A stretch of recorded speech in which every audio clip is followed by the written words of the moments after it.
There is a wild sense of optimism and belief coming out of Las Vegas that is just not backed up in any sort of facts or data. And in this video, we're breaking down just how bad the Las Vegas Raiders offseason was and how we do not need to worry as Broncos fans about them pushing us for a playoff spot. We're breaking all that down and way more in this video. If you're new to the channel, I'm a diehard Denver Broncos fan named Ben.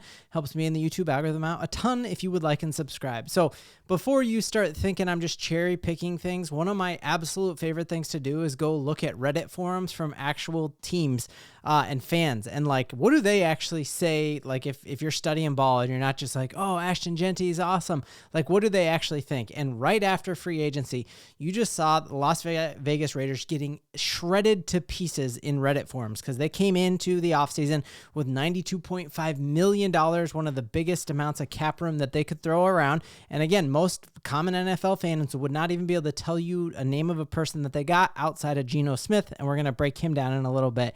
And you got to remember, for the Raiders to get to the playoffs, they've got to get a lot better. They were a 4-13 team last year and were by far the basement dwellers of the AFC West. And you're just even seeing here this Raiders fan being like, this was a purely negligent offseason for SpyTech. We're a JUCO program. We need to clean house again. This was the line that I absolutely loved here.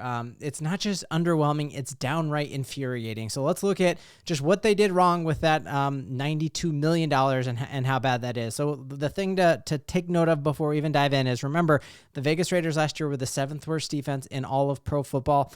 And so keep that in mind as we go. So the first thing that is just abysmal, a guy that a lot of folks wanted the Broncos to go out and target. Remember seeing how nasty this dude looked with that black visor. And obviously this is Robert Spillane. The Raiders had plenty of money to keep him, but he didn't want to stay with the Vegas Raiders. Instead, he wanted to reunite with his former coach. And some are even saying that like he chose that deal over the Vegas Raiders. And he is gone and reunites with Mike Vrabel.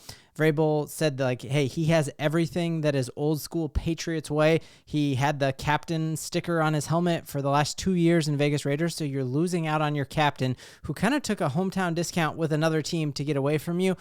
He had an 87.3 PFF grade in stopping the run. And out of 84 linebackers who played last year, he was the 6th best at stopping the run. The Denver Broncos had a really hard time running the ball on Vegas last year, so you're going to love these next two moves that they did because you're losing the 6th best linebacker when it comes to run stopping. And you let him go despite the fact that you have all that money. They lose another linebacker, and at times last year, like in week 6, he was the 3rd best linebacker in all of football, not just in his division. And you saw he had a sack, and I remember him absolutely flying around, and he wasn't just a great run stopper, but he was the one of the better cover linebackers as well. And again, week 6, he was the 2nd best linebacker in all of football when it came to covering. So you're already the 7th worst defense, and now we're talking 2 defensive starters off the board. It gets even worse. So the Vegas Raiders also go out and lose a starting safety, Trayvon Merig. Now, Merig had a very similar PFF grade as Spillane, and I almost thought that I copy and pasted it wrong, but no, you're talking about 2 incredibly amazing run stoppers. So Spillane, what is it, 87.3 out of 100, and now we're looking at Merig, 87.5.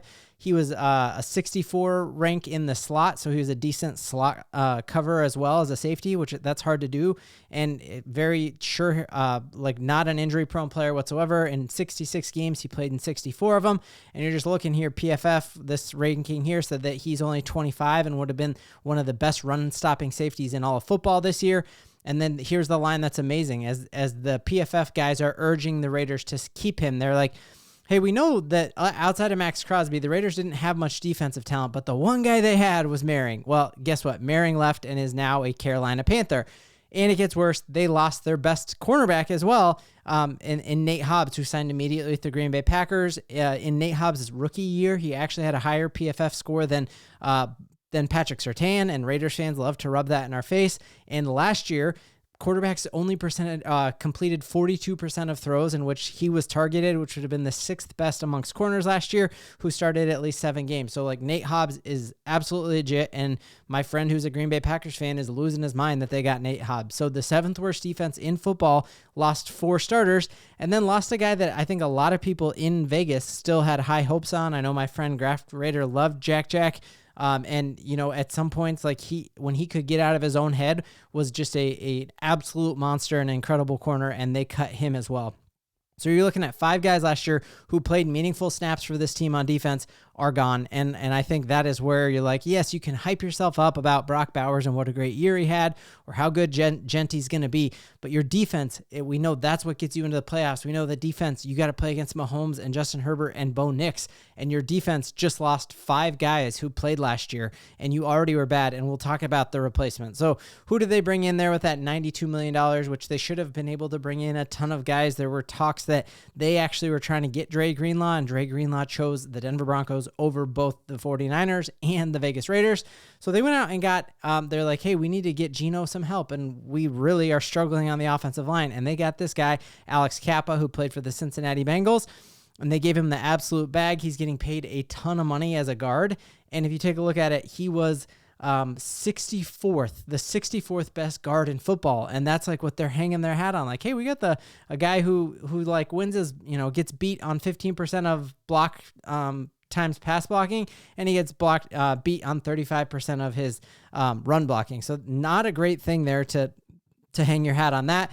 To replace the loss of Spillane and Diablo, they went out and got a former Buccaneer and then a former Philadelphia Eagle. And all of the success that he had with the Philadelphia Eagles probably was more attributable to Vance Joseph and playing alongside just an incredible defense. But if you take a look at some articles on Devin White, this was an article that he was deciding between Tampa Bay and Philly last offseason.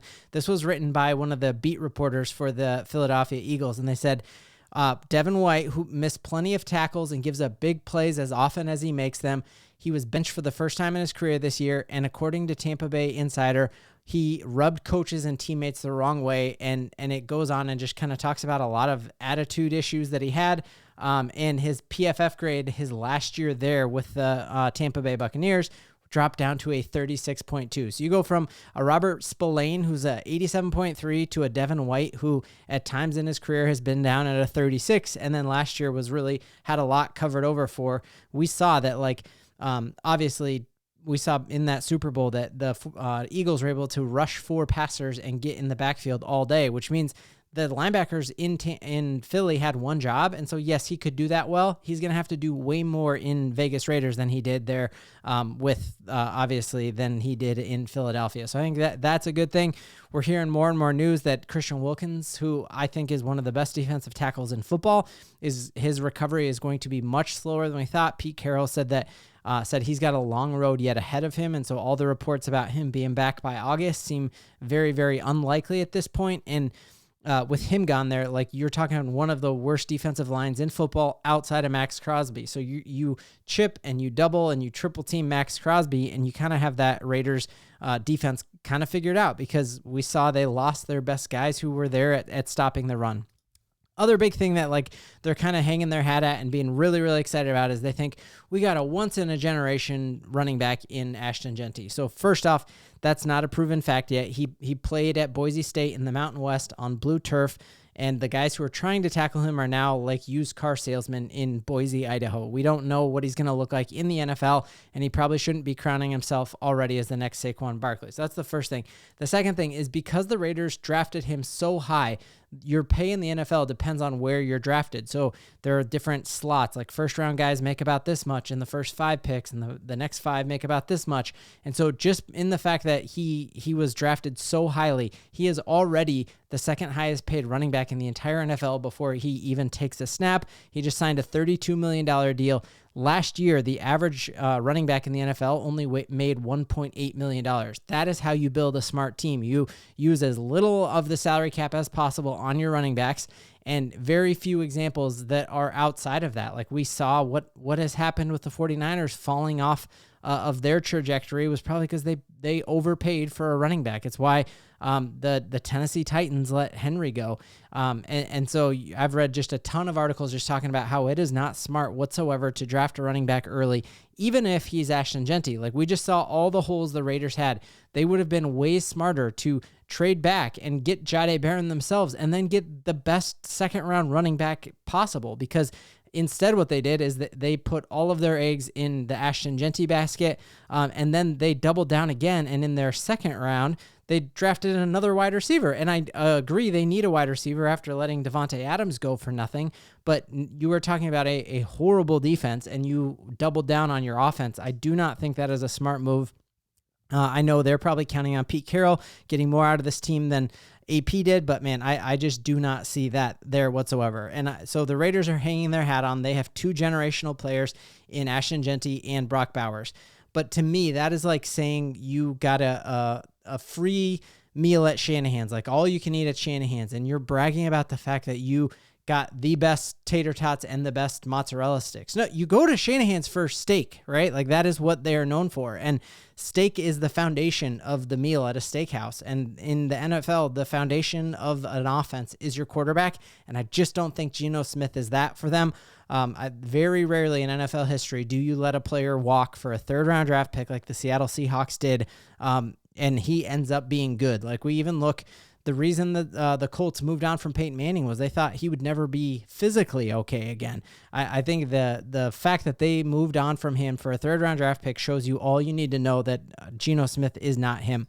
In addition to that, the Raiders have a huge uphill climb, and not just like the worst in the NFL this year, but actually one of the worst in NFL history. They have the least amount of rest days in the NFL by far. So they have less than half the amount of rest days, less than half the amount that the Lions do. So you look this year, they have a negative 19 net rest day differential. So again, their bye week is canceled out. The Jaguars come off a bye and play the Raiders off of a bye. There's a lot of weeks where they play a Thursday night and then play again. Really quick turnover, and they're in massive trouble there. And I think that doesn't behoove what they have. And their schedule here is a lot of flying around too, especially early on. So this team is going to come to a slow start early. And then you've got you don't have like a team culture yet to bide you through the hard times. Like the Broncos last year started at 0-2, but Sean Payton had developed a young, hungry culture that was able to battle back from that. I don't think all of these mercenaries that they've assembled are going to battle back from that. So to start your season flying from Vegas all the way to New England, then you come back and you play in LA, and then you fly out again to the Commanders. You play the Bears, who are coming hot. You play the Colts, who have a lot on the line and think they're going to be good. Their schedule just does not look easy enough to warrant whatsoever any of these crazy predictions that they might make the playoffs. I still think it's a possibility that they finish over the Los Angeles Chargers, but the Raiders offseason was not as good as everyone wants you to think it is, and Ashton Genty could be great, but at the end of the day, he's just a delicious mozzarella stick when you could eat a steak, and that steak is Bo Nix, and that's something we can all believe in.